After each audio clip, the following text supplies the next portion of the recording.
Olivier Damezin, bonjour. Oui, bonjour, bonjour à tous.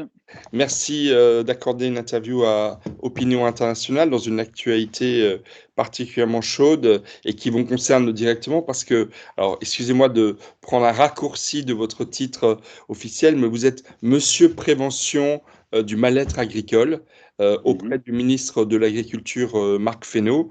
Et donc évidemment, vous êtes au cœur de cette crise qui secoue très fortement le monde agricole, le monde rural et j'ai envie de dire toute la France. Alors, première question, hier, Gabriel Attal s'est rendu, on peut le dire, sur le terrain, il s'est rendu en Haute-Garonne et notamment sur cette fameuse autoroute A64 d'où tout est parti. Il s'est adressé au monde rural, il s'est adressé aux Français et pourtant, le soir même, toutes les organisations agricoles annonçaient que le mouvement qu'elles ont initié il y a une semaine continue. Alors, est-ce que c'est un raté pour Gabriel Attal ou comment vous évaluez la situation aujourd'hui au lendemain de la visite de Gabriel Attal, encore une fois, sur l'autoroute A64? Donc, juste en précisant par rapport à mon poste, c'est ce qui est important parce que c'est rattaché au ministère de l'Agriculture, mais aussi au ministère de la Santé, du Travail et de la Solidarité. Donc ça touche vraiment le spectre, par rapport bien sûr au monde agricole, mais également c'est interministériel et c'est important parce que ça donne plus de moyens et plus de force, Je comprends tout à fait. de frappe sur le alors par rapport au discours hier, au discours du Premier ministre hier, tout le monde par contre est unanime qu'il y a eu des avancées. Tout le monde dit que il y a des bonnes choses qui sont sorties, il y a des bonnes présentations, mais pour eux, il manque des choses. Donc bon, ils continuent le mouvement dont acte, sachant quand même qu'il y avait des syndicats qui avaient accepté des choses il y a quelques mois, tout allait très bien et puis maintenant ils critiquent, ce qu'ils avaient, eux, validé il y a quelques mois. Bon, Hmm. c'est les syndicats, c'est la politique, c'est comme ça. Il faut vivre avec son temps et les situations, on le dit. Donc, bah, de toute façon, le gouvernement sera à l'écoute, et le Premier ministre, bien sûr, sera à l'écoute des revendications qu'il y aura dans les jours qui viennent par rapport aux différents syndicats agricoles. D'accord. Mais c'est quoi la suite? Comment vous Alors, voyez c'est l'évolution surtout du le. mouvement dans les jours qui viennent? Alors, ce qui est pour eux, je dis bien pour eux, un loupé, c'est le côté financier. Il n'y a pas assez de mesures financières qui ont été proposées. Et aussi le côté écologique, ils en attendaient un peu plus. Ce qu'il faut voir, c'est qu'après, il faut faire les choses dans la légalité. Et surtout, un gouvernement ne peut pas se permettre de proposer des choses qui sont irréalisables, parce qu'après, on dirait qu'ils ont proposé des choses qu'ils savaient très bien que ça ne pourrait pas passer. Euh, et également par rapport à l'Europe. On ne peut pas modifier, nous, les normes européennes comme ça du jour au lendemain. Par contre, on peut être porteur de situations. Je prends par exemple la PAC, on voit que dans tous les pays européens, il y a un problème avec la nouvelle PAC. La France, comme d'autres pays d'ailleurs, sont en train de faire remonter, je pense, au niveau des instances européennes, qu'il faut se poser la question, est-ce qu'il faut partir avec ce qui avait été décidé pour la nouvelle PAC ou pas. Donc ça, c'est l'avenir qui va le dire, mais la France ne peut pas décider tout seul. Après, il y a des mesures franco-françaises qui ont déjà été prises en ligne de compte. Et là où je pense D'ailleurs, excusez-moi, Monsieur oui, Damezin, d'ailleurs, sur ce volet européen, euh, un des moments clés sera jeudi prochain, le Conseil européen qui s'ouvre à bien Bruxelles, sûr, auquel participe tout à fait. Emmanuel Macron, et sur lequel, évidemment, j'ai envie de dire que les paysans vous attendent au tournant et attendent l'exécutif français au tournant. Tout à fait, tout à fait. Et d'ailleurs, en parlant de date, il y aura aussi la clôture, et j'allais en parler, par rapport à la loi Egalim, qui se clôture, tous les contrats, toutes les ententes qu'il peut y avoir sur cette fameuse loi, se clôture le 31 janvier. Donc, ça fait deux dates importantes, mercredi et jeudi. Sachant que là, je pense que les agriculteurs ont tellement été déçus par la loi Egalim, ce qui est d'ailleurs une incompréhension, parce que c'est vraiment fait pour les aider et une priorité pour eux. Euh, Peut-être qu'il n'y a pas eu la sévérité qu'il aurait dû y avoir, peut-être qu'il n'y a pas eu. Bon, ça ne sert à rien de refaire le passé, hein. Il faut Hmm, parler de l'avenir.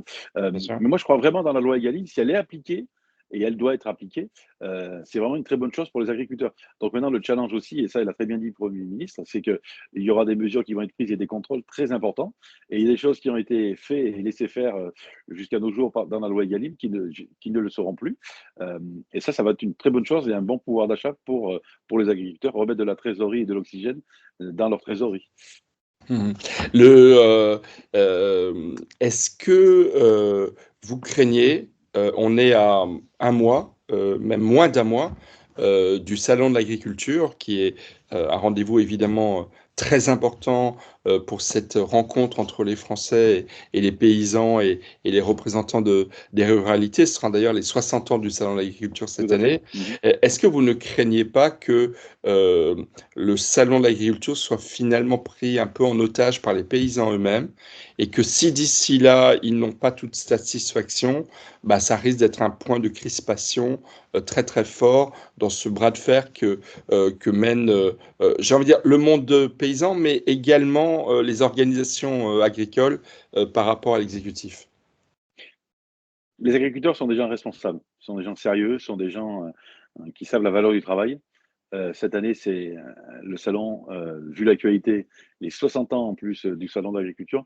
J'ai totalement confiance en eux, qui ne gâchent pas la fête de l'agriculture, la fête mondiale, hein, parce que c'est l'un des plus grands salons au monde de l'agriculture. En tout cas, c'est le plus grand salon français, le plus grand salon européen. Donc, je ne vois pas les agriculteurs gâcher leur fête, parce que c'est vraiment leur fête avec la population française et européenne et mondiale. Donc, je ne les vois pas aller jusqu'à gâcher cette fête-là. Après, vous dire que ça ne dure pas jusqu'au salon, j'espère que non. J'espère qu'on trouvera des accords avant, que tout le monde pourra se mettre autour de la table et être raisonnable et sérieux et qu'on fasse avancer les choses. Je serais vraiment très surpris que le monde agricole gâche la fête des agriculteurs. Mais bon, après, rien n'est Mmh, écrit dans le marbre, comme on dit, mais mmh, euh, en tout cas, je ne le souhaite pas et ce serait vraiment dommage parce que c'est vraiment toujours un moment, je dirais même magique, hein, ce salon d'agriculture. bien sûr. Alors, est-ce que dans cette crise très profonde, je vais vous dire pourquoi j'ai pensé à vous interviewer. En fait, on l'a vu hier avec Gabriel Attal et Jérôme Bail, qui se sont retrouvés sur ce premier point de fixation sur l'autoroute A64. Il y avait ce pont avec des mannequins euh, euh, de- exécutés finalement, de Pendu. personnes pendues. Euh, et en Mhm. fait, vous êtes la personne au sein de l'exécutif en charge de la prévention du mal-être agricole. On pourrait dire, de façon un peu caricaturale, monsieur anti-suicide dans le monde agricole. Est-ce que finalement, ce qui est attendu également, et Gabriel Attal y a-t-il répondu, c'est pas ce mal-être agricole qu'il faut arriver à surmonter et qui est l'enjeu principal ou un des enjeux principaux de cette crise? On sent vraiment du mal-être, hein. On peut pas dire le contraire, hein, du mal-être de la profession en général, même des gens qui sont prêts à arrêter parce qu'ils sont au bout physiquement et financièrement et mentalement.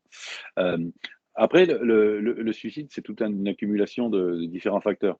Ce que souffrent depuis une dizaine d'années, hein, pas bien plus, les agriculteurs, c'est ce qu'on appelle communément l'agribashing. L'agribashing, donc ça veut dire ce que ça veut dire, c'est des gens qui critiquent sans arrêt l'agriculture, qui critiquent sans arrêt leur façon de travailler, leur façon même de vivre, on va dire, hein. Et pour eux, c'est très difficile. Ça, c'est une souffrance qui est énorme.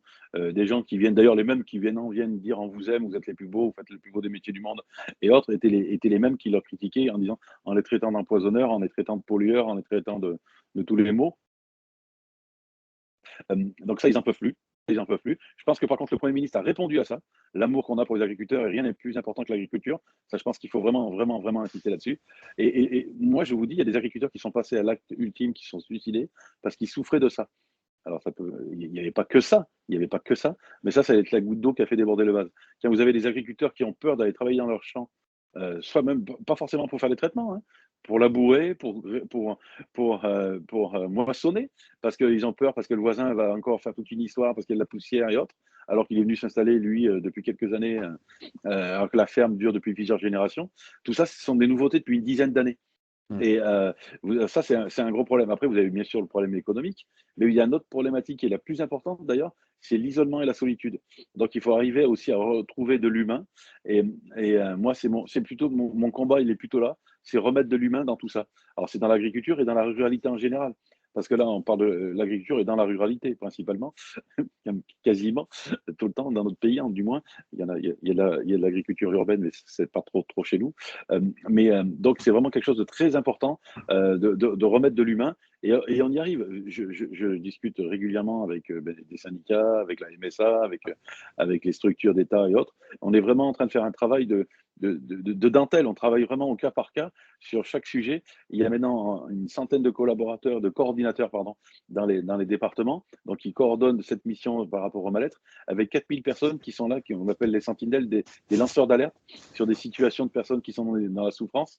Et on est là pour les aider parce que les solutions, elles existent, qu'elles soient financières, qu'elles soient tout simplement quelque chose qu'on ne sait même pas, mais il y a des agriculteurs qui ont fait ni toute leur carrière et qu'on peut compter les jours de repos sur les doigts des deux mains.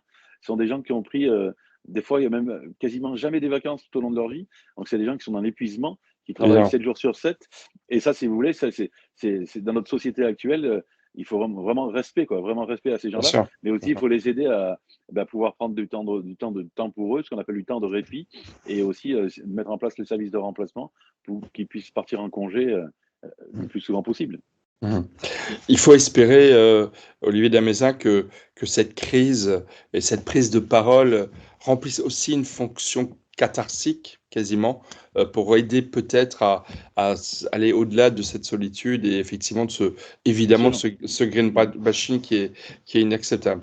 Olivier Damézin, merci. Et je vous propose Merci à vous. qu'on se reparle régulièrement pour faire le point sur cette crise agricole qui évidemment est loin d'être finie et donc je vous remercie de nous donner des nouvelles au fur et à mesure de cette crise. D'accord. Merci beaucoup. Merci Au revoir. Olivier Damézin, merci.